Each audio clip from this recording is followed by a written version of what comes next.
नमस्कार, मैं हूं कंचन। साप्ताहिक बुलेटिन में आपका स्वागत है। आइए देखते हैं पिछले सप्ताह भर की प्रमुख खबरें।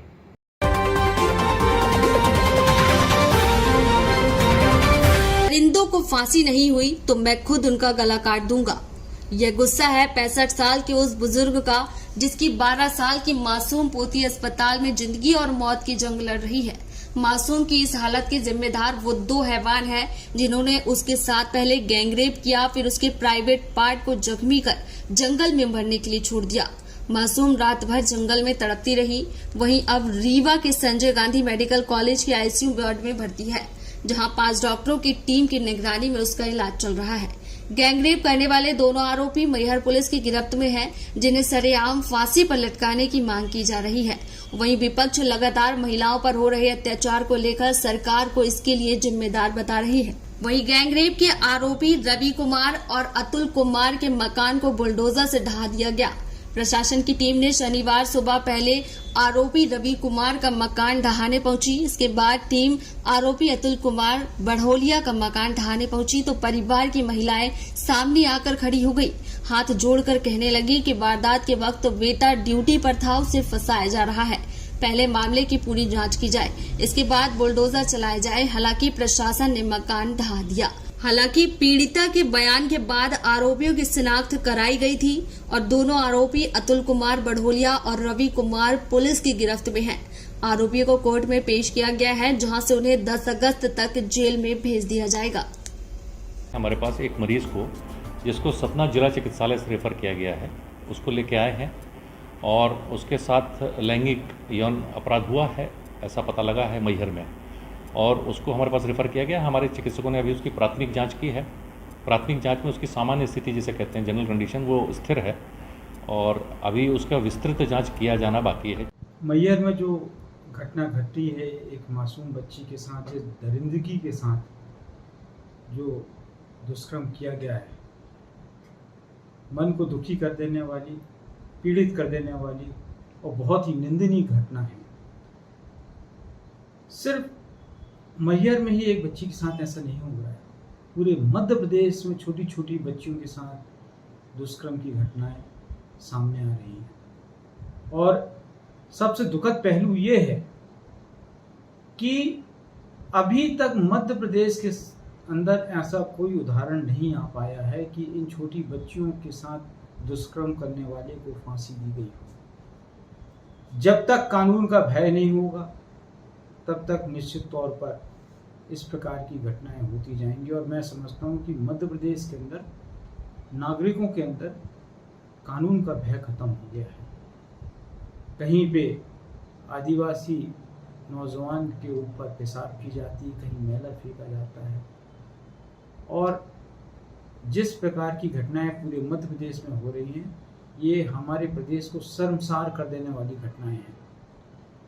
मैं गृह मंत्री जी से, माननीय मुख्यमंत्री जी से कहना चाहूँगा कि ऐसे व्यक्तियों के ऊपर कड़ी से कड़ी कार्रवाई होनी चाहिए। उन्हें जल्द से जल्द उन्हें फांसी की सजा मिलनी चाहिए।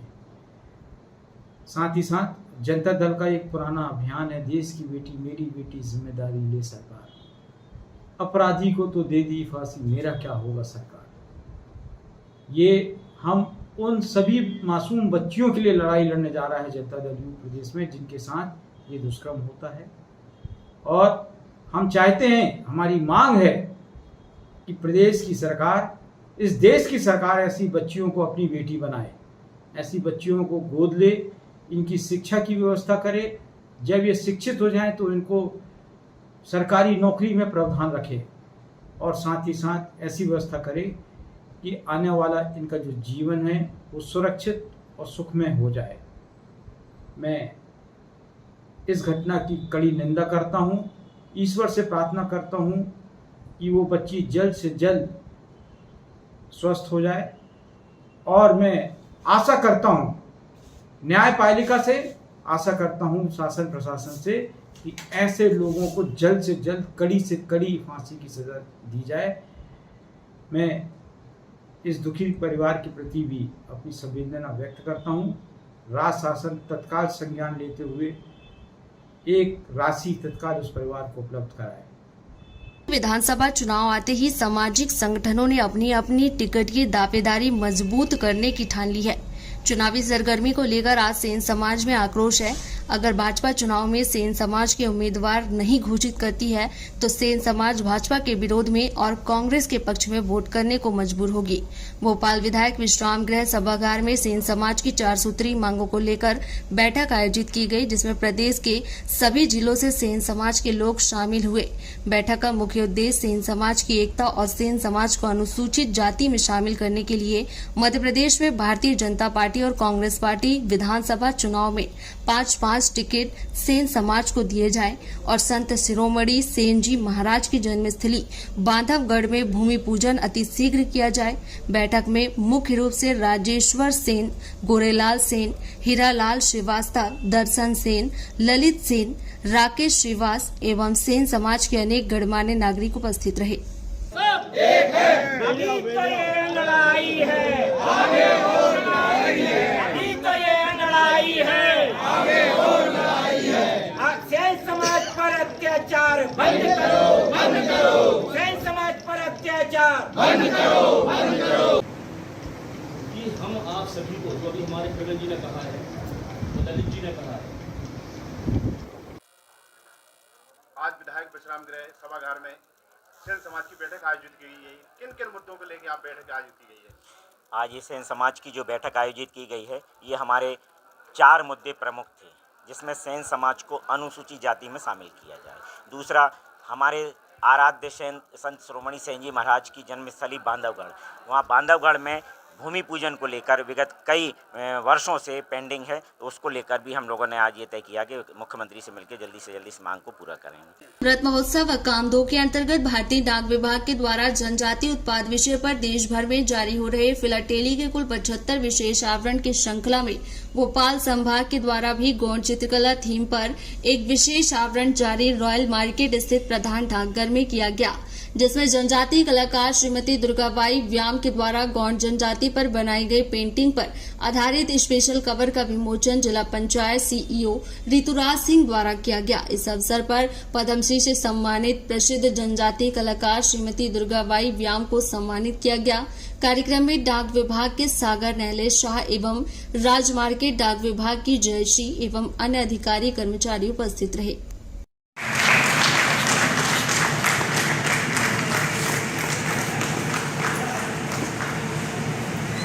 कर्मचारीगण और आज इस अवसर पर यहाँ पधारे सभी मीडिया कर्मी प्रतिनिधियों का आज भोपाल संभाग के इस विशेष कवर के विमोचन के अवसर पर भोपाल जीपीओ के प्रांगण में भोपाल संभाग डाक परिवार की ओर से मैं अंकिता गुप्ता हार्दिक स्वागत एवं अभिनंदन करती हूँ। कि में आप देखेंगे कि जो भी करंट इवेंट्स है, एमिनेंट पर्सनैलिटीज़ है, कुछ पर्टिकुलर पर्सनैलिटीज़ है, उन पे सभी पे डाक विभाग ने समय समय पर डाक टिकट रिलीज की है। भारतीय डाक विभाग की तरफ से विशेष आवरण विमोचन समारोह रखा गया गौड़ चित्रकला को लेकर, कैसा देख रहे हैं सर, क्या उद्देश्य है? जी बिल्कुल, हमारे माननीय प्रधानमंत्री जी और हमारे यशस्वी मुख्यमंत्री जी के द्वारा लगातार आदिवासी वर्ग के लिए प्रयास किया जा रहा है और उनको बढ़ाने के लिए काम किया जा रहा है। और इसी अनुक्रम में हम लोग आज देख पा रहे हैं कि गौड़ पेंटिंग, जो कि एक राष्ट्रीय स्तरीय पेंटिंग रहा है और लगातार। सर, आज गौड़ चित्रकला को लेकर के काफ़ी एक अच्छा बड़ा कार्यक्रम हुआ है, कैसा देखते हैं बहन जी?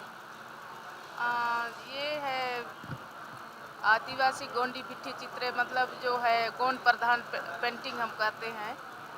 ये कलाकृति के बारे में है, जो कहानियों में अक्सर करके करते रहते हैं। पेड़ के जुड़े हैं, नंदी के जुड़े हैं, धरती माता के जुड़े हैं, इसके बारे में हम ज़्यादा करके बनाते हैं। और शादी ब्याह के बारे में नेंग होता है, उसके बारे में है, देवी देवता के बारे में है, तो इसी के बारे में हम ज़्यादा बनाते हैं। भारतीय डाक ने इस कार्यक्रम का आयोजन किया है, कैसा लग रहा है? बहुत अच्छा लग रहा है यहाँ देख के, और सब मतलब महिलाओं को आगे बढ़ाते हुए देखते हैं तो बहुत अच्छा लग रहा है और आगे बढ़ते कदम। आपका नाम बता दें। मेरा नाम दुर्गाबाई व्याम, हम डिंडोरी जिला के रहने वाले हैं, अभी हम भोपाल में।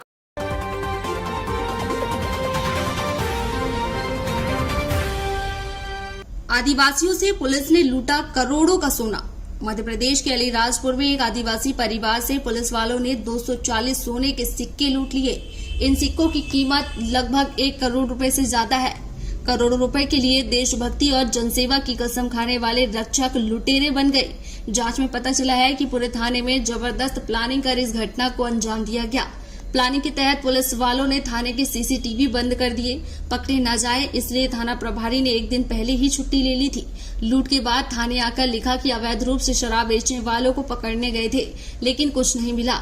लेकिन असल बात तो ये है कि पुलिस वाले गए और करोड़ों का सोना लूट कर आ गए। बताया जाता है कि अलीराजपुर के सोंडवा थाना क्षेत्र के बेजड़ा गांव की रहने वाली रमकूबाई भैड़िया अपनी भतीजा बहू के साथ गुजरात मजदूरी करने गई थी। वहां एक मकान की खुदाई के दौरान दोनों को ये 240 सोने के सिक्के मिले थे।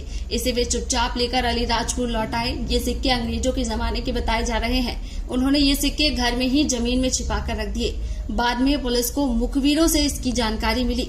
पुलिस वाले रमकूबाई के यहाँ पहुंचे और खुदाई कर जमीन में छिपाए सिक्के लेकर आ गए। इसे सरकारी खजाने में जमा कराने की बजाय वह लेकर फरार हो गए। पुलिस ने अपने ही एक साथी पर एफआईआर दर्ज कर जांच शुरू कर दी है। इसके बाद अलीराजपुर एसपी ने थाना प्रभारी सहित 5 पुलिस वालों को सस्पेंड भी कर दिया। आरोपी पुलिस वाले लूट के माल के साथ अब भी फरार हैं। भवन के सामने 6 कर्मचारी संगठन, मध्य प्रदेश लिपिक वर्गीय शासकीय कर्मचारी संघ, मध्य प्रदेश लघु वेतन कर्मचारी संघ, तृतीय कर्मचारी संघ, मध्य प्रदेश शासकीय वाहन चालक यांत्रिकी कर्मचारी संघ, मध्य प्रदेश राजस्व कर्मचारी संघ, मध्य प्रदेश पेंशनर्स एसोसिएशन के संयुक्त तत्वाधान में मध्य प्रदेश के सभी जिला मुख्यालय पर एवं राजधानी के सतपुड़ा भवन पर कर्मचारियों की लंबित मांगों को लेकर धरना प्रदर्शन का आयोजन किया गया। अगर सरकार कर्मचारियों की लंबित मांगों को नहीं मानती है तो इसका जवाब 2023 के विधानसभा चुनाव में सरकार को देखने को मिलेगा। सरकार सजग रहे, सावधान रहे।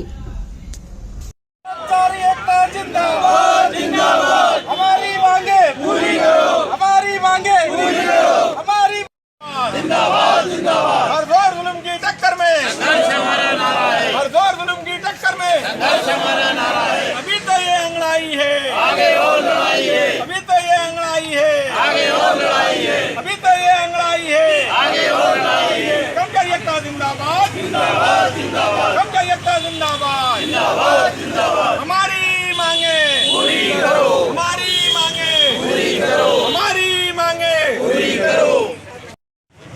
अच्छे कर्मचारी संगठन द्वारा 1 दिवसीय हड़ताल की जा रही, तो किन किन मांगों के लिए की जा रही है? आज प्रदेश के हमारे 6 बड़े संगठनों द्वारा सरकार का ध्यान आकर्षित कराने के लिए जो हमारी 17 सूत्री मांगे हैं, हम 5 चरणों का आंदोलन कर चुके हैं। आज सिर्फ सरकार का ध्यान आकर्षित कराने के लिए ये धरना प्रदर्शन है हमारा, और ये पूरे 52 जिलों में है। यदि सरकार हमारी 17 सूत्री मांगों के ऊपर अभी भी विचार नहीं करेगी तो 4 तारीख को हमारा एक दिन का सामूहिक अवकाश है। काफ़ी समय से आप इस तरह के आयोजन करते आ रहे हैं, सरकार क्यों नहीं मानी? आखिर क्या कारण बन रहा है? सरकार क्या है, अभी ज़मीन पे नहीं देख रही। सरकार तो क्या है, अभी उसके पैर ज़मीन पे ही नहीं है तो ऊपर ही ऊपर देख रही है। सरकार को ज़मीन पे भी देखना चाहिए। हम जो कर्मचारी हैं, सरकार के महत्वपूर्ण हैं, चुनावी समय है, यदि सरकार कर्मचारियों को खुश नहीं कर पाएगी तो मेरे ख्याल। थाना क्षेत्र के बरगी हिल्स में सरकारी आईटी पार्क की निर्माणाधीन बिल्डिंग में लेबर की मौत। छपारा निवासी संतोष मरकाम की करंट लगने से मौत हुई। ठेकेदार की लापरवाही और लेबरों की सुरक्षा के इंतजाम न होने के चलते लेबर की मौत हुई है, जिसके लिए परिजनों ने ठेकेदार को जिम्मेदार ठहराया। वहीं तिलवारा थाना पुलिस ने पंचनामा दर्ज कर शव का पीएम कराया। मैं कल बरगी छपारा के धन सिंह ने आकर बताया कि वो साथ में काम कर रहा था। वहाँ बरगी हिल्स हाउसिंग बोर्ड के से बिल्डिंग बन रही, वो बिल्डिंग में काम लेबर कर रहे थे और कोई लिडल मशीन होती है, उसको लड़का जो मृतक है संतोष कुमार मरकाम छपारा का निवासी है, वो लिडल चला रहा था। लिडल पहले उसने 10-11 बजे से लिडल चलाई है, 12-1 बजे तक चलाता रहा, फिर बंद किए काम। इसके बाद में बताते हैं कि वो लिडल चालू किया, चलते ही उसमें कोई स्पार्क हुआ, क्या हुआ, उसको एकदम से करंट लगा तो गिर गया। उठा कर उसको मेडिकल अस्पताल लेके आए। मेडिकल अस्पताल में भी डॉक्टर साहब ने उसका ऑक्सीजन वगैरह लगाया, चेक किया, इलाज किया, वो ठीक। प्रदेश के रीवा में गुरुवार को दिन दहाड़े थाना प्रभारी हितेंद्र नाथ शर्मा को एसआई व्यास सिंह ने अपनी सर्विस रिवॉल्वर से गोली मार दी थी। आनन फानन में हितेंद्र शर्मा को अस्पताल में भर्ती करवाया गया, जहां डॉक्टरों की टीम ने थाना प्रभारी हितेंद्र नाथ का सफल ऑपरेशन करते हुए गोली निकाल दी थी। अभी उनकी हालत बेहतर बताई जा रही है। वहीं एसआई वीआर सिंह ने गोली मारने के बाद खुद को थाने में ही कैद कर लिया था। बड़ी मशक्कत के बाद अब देर रात एसआई ने आत्मसमर्पण कर दिया था। पुलिस आरोपी से पूछताछ कर रही है। अब तक की हुई पूछताछ में यह खुलासा हुआ है कि आरोपी अपने ट्रांसफर किए जाने के आदेश से नाराज था। एक अलग तरीका का पूरा वो था, और क्योंकि जो आरोपी है सब इंस्पेक्टर वीआर सिंह, उनके पास पिस्टल भी थी उसके पास और वो सारी चीज़, तो इसलिए थोड़ा सा समझाइश उसके साथ ही किया गया और उसके उपरांत फिर कस्टडी में लिया गया। हाँ, सरकारी पिस्टल। वजह क्या है सर इसकी? वजह अब सारी चीज पूछा जाएगा, पता किया जाएगा, उसके आधार पर पता चलेगा। अभी जो पता चला है कि चुनाव से पहले कर्मचारी वेतन, पुरानी पेंशन समेत कई मुद्दों पर सड़क पर उतर रहे हैं। 1 अगस्त को बड़े स्तर पर प्रदर्शन होगा। वहीं नगरीय निकाय के कर्मचारी भी आंदोलन की राह पर हैं। वेतन समय पर नहीं मिलने से वे नाराज हैं। वहीं समयमान, वेतनमान, पुरानी पेंशन को बहाल करने, नियमितीकरण आदि जैसी मांगे भी हैं। मध्य प्रदेश नगर निगम नगर पालिका कर्मचारी संघ ने सरकार से फिर मांगों को पूरा करने की बात कही है। प्रदेश अध्यक्ष सुरेंद्र सिंह सोलंकी ने बताया कि प्रदेश में कुल 413 नगरीय निकाय हैं, जहां के कर्मचारियों को 3 साल से समय पर वेतन नहीं मिल रहा है। चंदेरी, रायसेन, धामनोद समेत कई निकाय तो ऐसे हैं जहां के कर्मचारियों को 2 से 3 माह में सैलरी मिल रही है। सरकार ने आय के स्रोत कम कर दिए हैं, वही राशि भी नहीं दी जा रही। इसी कारण कर्मचारी को वेतन के लाले पड़ रहे हैं। दूसरी ओर 1 सितंबर 2016 तक के कर्मचारियों को विनियमित किया जा चुका है, लेकिन नगरीय निकाय के कर्मचारियों को नियमित नहीं किया गया। 5 साल बाद भी आदेश जारी नहीं किए गए। समयमान, वेतनमान, पुरानी पेंशन का मुद्दा भी है। इसके चलते अब आंदोलन की रणनीति बनाई जा रही है। प्रदेश अध्यक्ष सोलंकी ने बताया कि अगर इनकी मांगों का निराकरण जल्द नहीं हो पाया तो 1 अगस्त से संचालनालय के बाहर 1 दिवसीय धरना प्रदर्शन किया जाएगा।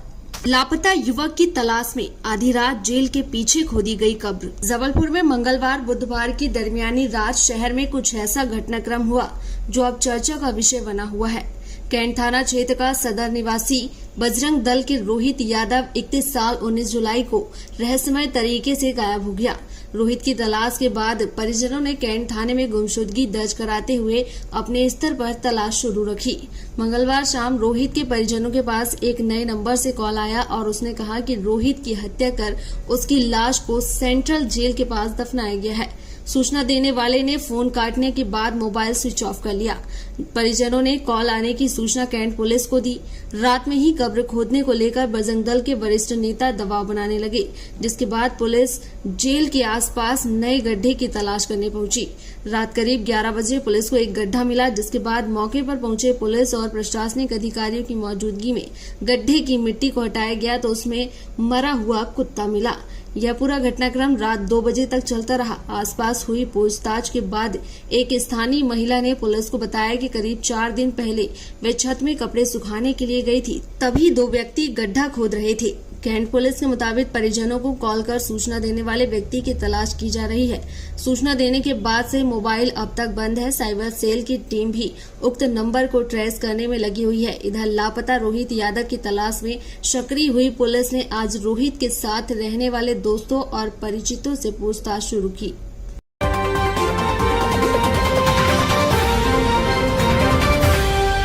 मध्य प्रदेश के रीवा जिले में अवैध नशे के खिलाफ पुलिस का अभियान जारी है। बीते दिन मुखबिर ने पुलिस को सूचना दी। सटीक खबर मिलने पर नईगढ़ी पुलिस ने संबंधित गांव में छापामार कार्रवाई की।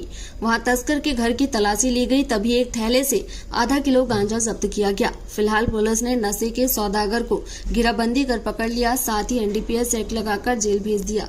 नईगढ़ी थाना प्रभारी उप निरीक्षक जगदीश सिंह ठाकुर ने बताया कि 25 जुलाई की रात देहात भ्रमण के दौरान सटीक जानकारी आई। सूचनाकर्ता ने दावा किया कि देवरी सेंगरान गांव का नंदलाल साकेत पुत्र भगवान दीन साकेत 35 वर्ष अवैध रूप से गांजा बिक्री कर रहा है। तुरंत टीम बनाकर दबिश दी गई। इसके बाद आरोपी नंदलाल साकेत के घर से 6000 रुपए का 500 ग्राम गांजा बरामद किया गया। इसी रात हडिया चौराहा पहुंचकर पुलिस ने दबिश दी। वहां इस्मान दुबे उर्फ मोहित पुत्र राजेश दुबे 22 वर्ष निवासी हडिया आम लोगों को पिस्तल लहराते हुए धमका रहा था। ऐसे में आरोपी को गिरफ्तार कर एक पिस्टल, एक जिंदा कारतूस बरामद किया गया है। इस मामले में नईगढ़ी पुलिस ने आर्म्स एक्ट के तहत प्रकरण दर्ज किया। पर दलित परिवार को जमकर पीटा। जबलपुर में बारिश का पानी घर में जाने पर दो पक्षों में झगड़ा हो गया, जिसमें आरोपियों ने दलित परिवार की लाठियों से पिटाई कर दी और गर्भवती के पेट पर भी लात मारने का आरोप है। पीड़ित परिवार ने 4 लोगों के खिलाफ केस दर्ज कराया है। घटना मझौली थाना इलाके का है। ग्राम पोला बगसवाही कॉलोनी के राहुल चौधरी ने पुलिस को बताया कि वह जेसीबी ऑपरेटर है। घर के बगल में ही यूनुस खान का मकान है। उसका घर मेरे मकान से ढलान पर है। बारिश का पानी उसके घर के पास जमा हो जाता है। बुधवार को इसी बात पर झगड़ा हो गया। यूनुस ने कहा कि मेरे घर के पास पानी नहीं आना चाहिए। उसके परिवार के लोग भी आ गए और हमारे साथ मारपीट की। पुलिस ने गुरुवार को 2 आरोपियों को हिरासत में ले लिया। एडिशनल एसपी शिवेश सिंह बघेल का कहना है कि 2 पक्षों में पानी को लेकर विवाद हुआ। मझौली पुलिस ने 4 आरोपियों के खिलाफ SC/ST एक्ट के तहत विभिन्न धाराओं के तहत मामला दर्ज कर लिया। वहीं जबलपुर के गोरा बाजार में सुबह करीब 10 बजे घर में ताला लगाकर घरेलू सामान खरीदने कैंटीन गई महिला 2 घंटे बाद घर वापस आई तो उसके होश उड़ गए।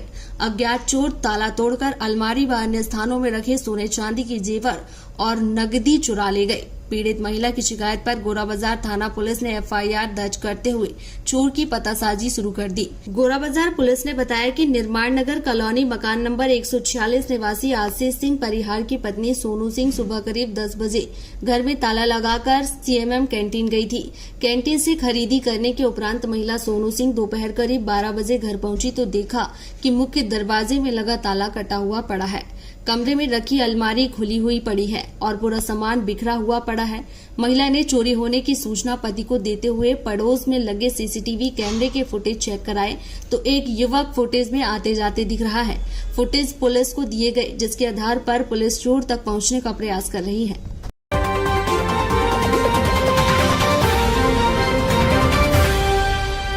बरेला में ससुराल वालों द्वारा महिला को मानसिक रूप से प्रताड़ित करने का मामला सामने आया, जहां आपसी विवाद में महिला के साथ ससुराल पक्ष ने जमकर मारपीट की, जिसके बाद महिला बेसुध हालत में FIR दर्ज कराने बरेला थाने पहुंची, जहां पुलिस ने उसकी रिपोर्ट दर्ज नहीं की। मामला जबलपुर के बरेला का है, जहां पर एक महिला को बाहर काम करना भारी पड़ा। जैसे ही महिला काम के लिए घर से बाहर निकली, वैसे ही ससुराल वालों ने महिला के साथ मारपीट शुरू कर दी। लेकिन हद तो तब पार हो गई जब महिला के पति ने ही उसे रोड में घसीट कर मारना शुरू कर दिया और उसके बाद भी मन नहीं भरा तो वह उसे गाड़ी में बैठाकर तिलवारा पुल ले गया और उसे वहां से फेंकने की कोशिश की। जब इस मामले की शिकायत करने महिला थाने पहुंची तो थाने से भी उसे निराश होकर वापस लौटना पड़ा।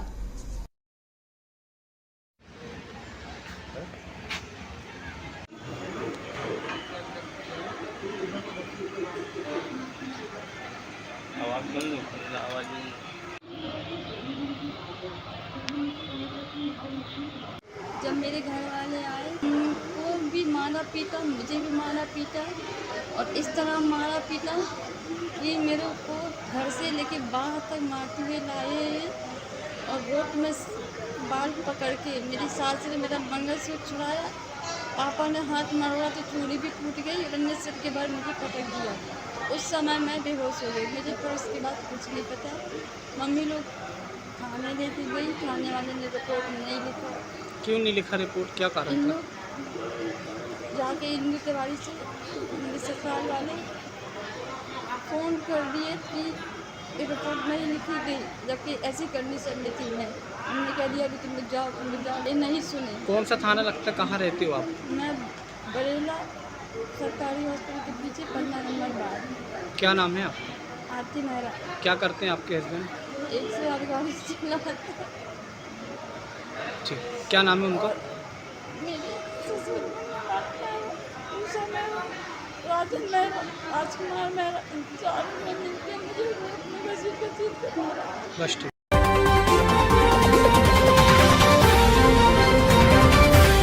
प्रदेश वेयर हाउसिंग लॉजिस्टिक कॉरपोरेशन का क्षेत्रीय प्रबंधक रिश्वत लेते हुए गिरफ्तार।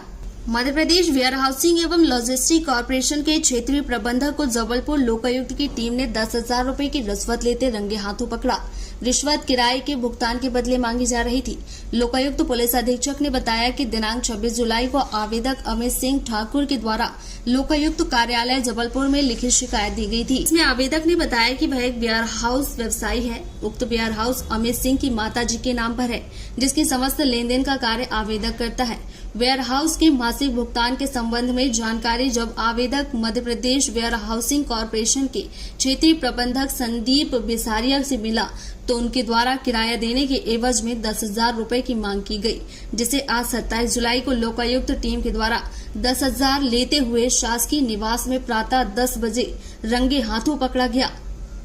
कार्रवाई के दौरान दल में उप पुलिस अधीक्षक दिलीप झरवड़े, निरीक्षक भूपेन दीवान एवं स्वप्निल दास एवं दल के अन्य सदस्य शामिल थे। पहुंचाते रहे खबरें हम आपको, इसलिए हमारे चैनल को सब्सक्राइब करें और बेल आइकन की बटन को दबाना न भूलें। आप देख रहे हैं जनता के लिए, जनता की आवाज, जनता समाचार। अन्य खबरों के लिए हमारा चैनल सब्सक्राइब करें। हम जबलपुर सरजमी में रहते हैं। हमारे जबलपुर सरजमी में कौमी एकता की एक मिसाल है। ये जो मेहंदी बच्चा कमेटी देख रहे हैं आप, ये मासूम बच्चे बनाते हैं। यहाँ से जो भी मन्नतें मानी जाती हैं वो मन्नतें पूरी होती हैं। ये मासूम बच्चे बनाते हैं। 100 साल से ये ताजिया रखा जा रहा है और बड़ा गौरवशाली है। हिंदू, मुस्लिम, सिख, ईसाई सब मिलकर के इस त्यौहार को मनाते हैं और बड़ी इज्जत अफजाई होती है। इस ओमती चौराहे के सभी क्षेत्रवासी मिलकर के ये ताजिया रखते हैं। पहले मेरा नाम नज़ीर खान अशरफी, ये पहले वहाँ अंचल शंकर जी के वहाँ रखी जाती थी। अभी कुछ दिनों से कलेक्टर महोदय ने यहाँ रखवाए हैं। दशहरा मुहर्रम पड़ा था, उस बीच में थोड़ा सा विवाद की स्थिति ना बने, इसलिए ये ताजिया बड़ी उम्मती मचली। मुहर्रम के पर्व में आज मुहर्रम का आखिरी दिवस है। आज जहाँ करबला में ताजिया का विसर्जन हो रहा है, मुस्लिम समाज के लोग काफ़ी हर्षोल्लास के साथ मुहर्रम का त्यौहार मनाए हैं और हम उनके साथ में कदम से कदम मिल करके उनकी पुलिस व्यवस्था में लगे हुए हैं और सभी भाइयों के साथ में हम मिल करके ताजिया का विसर्जन करवा रहे हैं। बहुत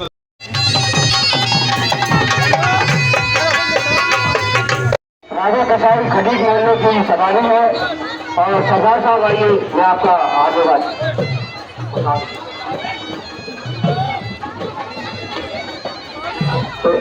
मेरा हाथ चले रही है, रास्ता छोड़ दो मेहरबानी करके, मार बहनों से नहीं गुजारिश। ये थी हमारे सप्ताह भर की प्रमुख खबरें और प्रमुख खबरें हम आप तक पहुंचाते रहें, इसलिए हमारे चैनल को लाइक करें, शेयर करें, सब्सक्राइब करें और बेल आइकन की बटन को दबाना ना भूलें।